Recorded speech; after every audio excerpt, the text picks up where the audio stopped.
गणेश साहब, मैं लक्ष्मी तंवर स्वागत करती हूँ आपका अपने YouTube चैनल पे। तो कैसे आप सभी आई होप अच्छे होंगे, खुश होंगे। तो आज जीजा हैं जो कि समस्या बताएंगे कि बेटियों के साथ में हमारे समाज में, खासकर राजपूत समाज किस रास्ते पे निकल पड़ा है बेटियों को लेके, औरतों को लेके। तो जीजा के साथ खुद स्वयं घटित ये घटना है कि राजपूत समाज किस दिशा में जा रहा है आज। तो जीजा बताएं आप। जय श्री कृष्णा, राधे राधे।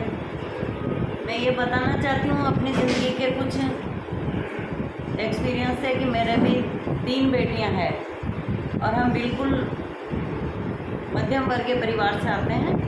लेकिन मैंने अपनी बेटियों को काफ़ी मेहनत से पढ़ाया लिखाया। तीनों बेटियाँ मेरी होनहार है, जॉब वाली हैं।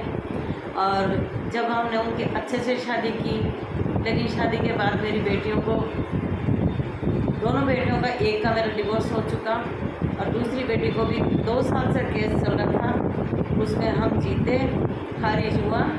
उसके सिर्फ एक बात की वजह से कि उसकी बेटी हुई। उसके ससुराल वालों को किसी ने ये बोला कि उसकी कुंडली में पुत्र योग नहीं है, पुत्र योग नहीं है। इस वजह से उसको ससुराल में रखने से मना कर दिया, डिवोर्स मांगने लगे। उसमें हमारा केस खारिज होकर हमारे पक्ष में हुआ।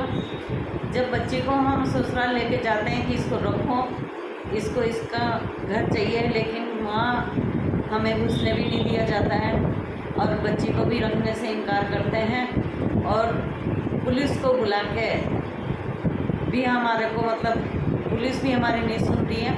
पुलिस भी हमें ये कहती है कि हम क्या कर सकते हैं इस मामले में। तो जब पुलिस कुछ नहीं कर सकती है, पुलिस थाने में जब सास गाली गलौज कर रही है, पुलिस थाने में धक्का मुक्की कर रही है बच्ची के साथ, और उसके पिता क्या नाम से डिप्रेशन के पेशेंट हैं, आर्थराइटिस के पेशेंट हैं, मैं बीपी, शुगर और थायराइड की पेशेंट हूँ। लेकिन मतलब हमारी कहीं सुनवाई नहीं होती है, थाने में भी नहीं होती है। फिर हम कहाँ जाएं? ये कोई बताए? समाज ऐसे कहता है कि बेटी पढ़ाओ, बेटी बचाओ। तो पढ़ा तो हम देते हैं, बचाएंगे कैसे? ससुराल वालों की सोच बदलती नहीं है, राजपूतों की सोच बिल्कुल बदलती नहीं है। बेटियों के प्रति बदलती, बहू के प्रति क्यों नहीं बदलती है? कहाँ से मिलेगा हमें न्याय? या फिर ये छोड़ दो कि बेटियों को मत पढ़ाओ, नहीं बचाएंगे। जब प्रशासन नहीं सुनता है, कहीं भी कोई नहीं सुनता है, फिर वो अगर माँ बाप भी उनको सहारा नहीं देंगे तो वो लड़कियाँ क्या करेगी? यही करेगी, या तो कोई आत्महत्या करेगी या मर जाएगी। तो इसका समाधान क्यों नहीं निकलना चाहिए? इस पर क्यों नहीं ध्यान देना चाहिए? सरकार को भी देना चाहिए, महिलाओं को भी आगे आना चाहिए। ऐसी जैसे श्री करणी सेना जैसे संस्थान है हमारे समाज में, राजपूत में, इसमें बढ़ चढ़ के आना चाहिए, साथ देना चाहिए। हर माँ को साथ देना चाहिए, हर पिता को साथ देना चाहिए कि भाई उन लड़कियों के लिए क्यों नहीं खड़े होते। आज मैं ही थोड़ी हूँ, काफ़ी औरतें होंगी, काफ़ी बच्चियाँ सबकी परेशान हो रही हैं, लेकिन हमें किसको जाके बोलें? इसलिए हम ये वीडियो भी डाल रहे हैं कि ये कुछ बड़े लोगों तक भी जाए। हमारे समाज में, पूरे हिंदुस्तान में होना चाहिए कि बेटियों की रक्षा हम किस तरह करें। कोई हमें ये बताए कि हम क्या करें, इस सिचुएशन में क्या करें। मैं यही कहना चाहती हूँ कि बस इससे कि भाई हमें क्या करें, हमें कोई इसका बताए कि भाई कोई तो हमें बताए कि हम बच्चों को, मतलब कैसे क्या करें बच्चों के लिए। क्या हमने पढ़ाते हैं, लिखाते हैं, इतनी मेहनत करते हैं, जितनी मेहनत लड़कों पे नहीं होती उससे ज़्यादा लड़कियों पे करते हैं। हर तरह से लड़की को संस्कार देते हैं, हर लड़की को हर तरीके सांचे में ढलने का वो देते हैं। उसके बावजूद एक लड़की के ही माँ बाप के ऊपर तारीफ होते रहते हैं। कब तक चलेगा ये, कब तक? इसका मतलब कोई तो समाधान कोई हमें बताए।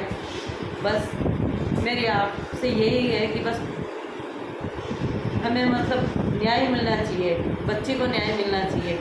इसमें मेरी बच्ची की छोटी सी बेटी है, उसको एक ग्लूटेन फ्री बीमारी है, जिसका मतलब सबको पता है कि उसका भी कोई इलाज नहीं है। लेकिन दादा दादी और उसके पिता, उनको एक रत्ती भर उस बच्ची से प्यार नहीं है। उस बच्ची की कोई चिंता नहीं है, ना उस बच्ची को बनाना चाहते हैं। सिर्फ पैसे के दम पे हमें मतलब अपनी अकड़ाई दिखाते हैं। तो गरीब इंसान कहाँ जाएगा? वो क्या करेगा? तो समाज में बैठने वाले ऐसे पूंजीवादी जो कि अमीरी ऐंठ दिखाते हैं, तो और प्रशासन उनको सपोर्ट करता है, और थाने का नाम है विधायक का थाना।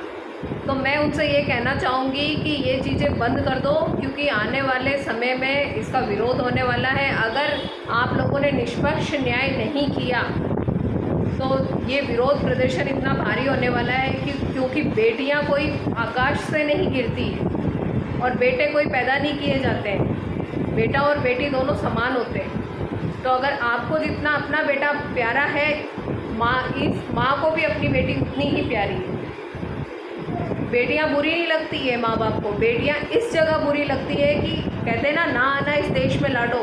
तो यही कारण है इसका कि हर माँ बाप ये चाहते हैं कि आगे क्या पता कैसा घर मिलेगा, और ऐसे राक्षस वृत्ति के लोग अगर मिल जाते हैं तो बेटियों का जीना, सांस लेना समाज में हराम हो जाता है, और ये समाज आखिर में गलत बेटियों को ही ठहराता है। तो इसी के साथ मैं अपना वीडियो समाप्त करती हूँ। क्षमा गणी, अपनी अपनी राय ज़रूर दीजिएगा।